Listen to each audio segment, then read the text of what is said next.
ए जी सुनिए, ये हरा हरा घास लेकर कहाँ जा रहे हैं?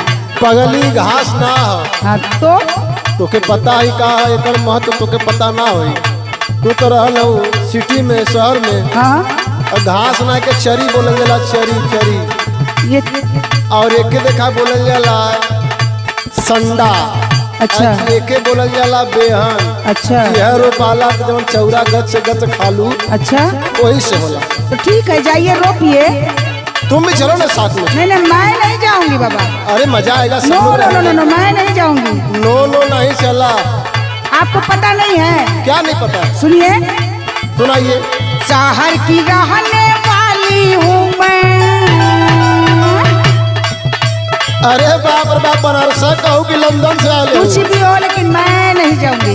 अरे चलो, बड़ी नो मजा नो नो नो नो, बड़ी मजा आएगा। मैं नहीं जाऊंगी। चलो सुनो, पगली। सुनिए, शहर की रहने वाली हूँ मैं, खेती नहीं कराऊंगी, नहीं हर चली जाऊंगी, लेकिन धान नहीं रोपवाऊंगी।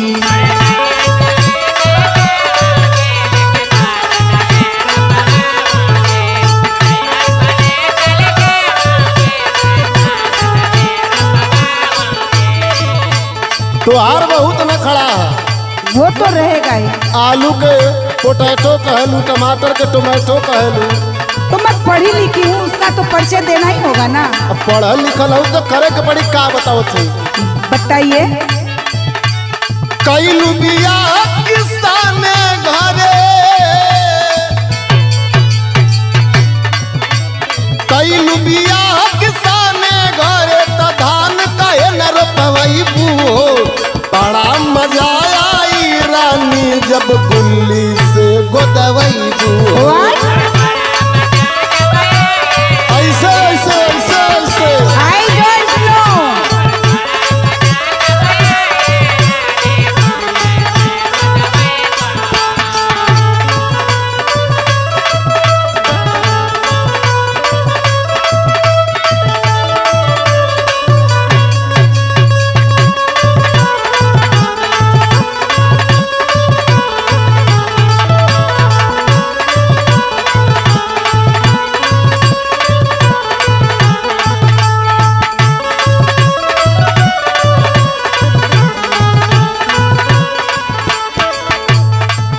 जवन ज्यादा नखड़ा दिखावत है ना, हाँ मारा तो तुहार दांत टूटी। देखा पूरा एकदम सर सेवान सब उठा उठा धोती धान रोपत बा, एकदम पूरा सब लपटल बा। लइका बच्चा परानी, तू घरों में का करबू? टिकटाक बनैबू?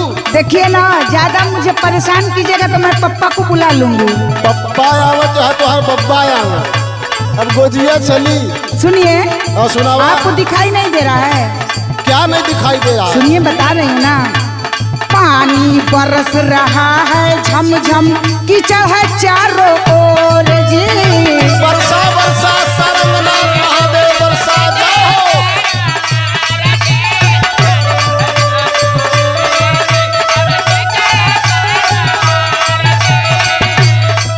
मैं तो इस बात की शिकायत अपने पप्पा से करूंगी। मेरी शादी किस भूचल से करा दिया आपने? अरे भूषण ना, हम पढ़ले ही महाबोधि इंटर कॉलेज में। सुनिए, सुनावा।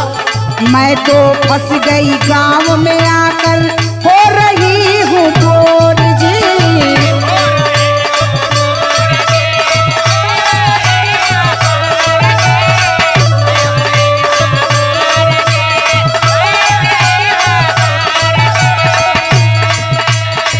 पानी बरस रहा है झमझम, कीचड़ है चारों ओर जी। मैं तो फंस गई गांव में आकर, हो रही हूँ बोर जी। अब सुनिए। सुनावा सुनावा। मुझे जो इतना सता रहे हैं ना, हाँ हाँ सुनावा सुनावा। इसका अंजाम बहुत ही बुरा होगा। बड़ा बुरा हम देख ले, वो देख ले। सुनिए, फोन सुबह करके मैं अपने, फोन सुबह करके मैं अपने ब्रदर को बुलवाऊंगी। और चली जाऊंगी, लेकिन धान नहीं रोपवाऊंगी।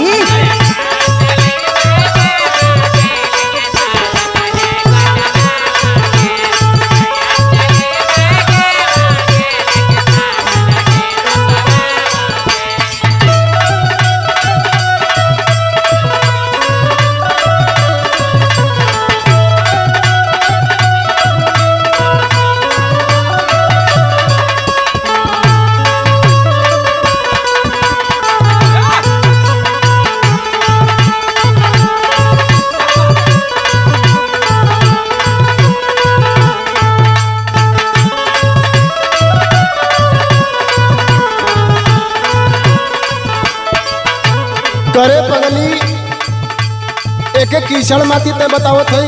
ये रे क्या होता है? आप लोगों के यहाँ रे बोला जाता है? रे में जितना प्यार आप हलो में नहीं है ना। नहीं, मुझे अच्छा नहीं लगता है। चलो तुमको नहीं अच्छा लगता है तो माई के तो बतिया तो के मन ही के पड़ी।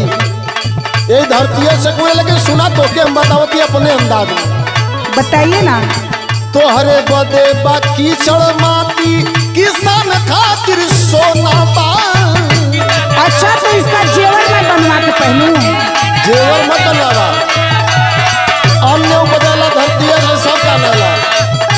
मैं बकवास सुनने की आदी नहीं हूँ। जो तुम किचन में हाँ। चिकन खाती हो राइस के साथ, यस। तो यह जब गोदवाईबू तब बन होई। क्या क्या बोलते हैं? चल के खाली खड़ा रहा वहाँ, लेकिन सुना। बोलिए। तो हरे बदे बा कीचड़ माटी किसान खातिर सोना बा। संजय सिंह पूरी गूगल से रोटी डाउनलोड ना होना बा। गूगल से रोटी ना मिली, ऐसा क्या?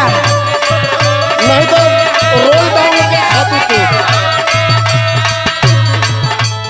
पढ़ल लिखल बा पंकज पुजारी। वो तो दिख ही रहा है। पढ़ल लिखल बा पंकज पुजारी का अंग्रेजी बतियाई हो। बड़ा मजा आई रानी जब दिल्ली से गोदवाई।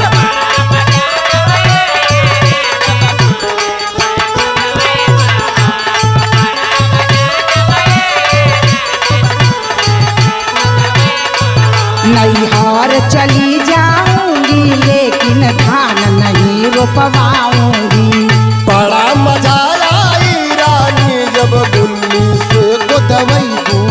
नैहार चली जाऊंगी चल, चल, लेकिन चल, धान मत बतिया। नहीं रोपवाऊंगी। अरे बड़ा मजा आई रानी जब दिल्ली से गोदवाई हो। एक बार गोदवाई ला।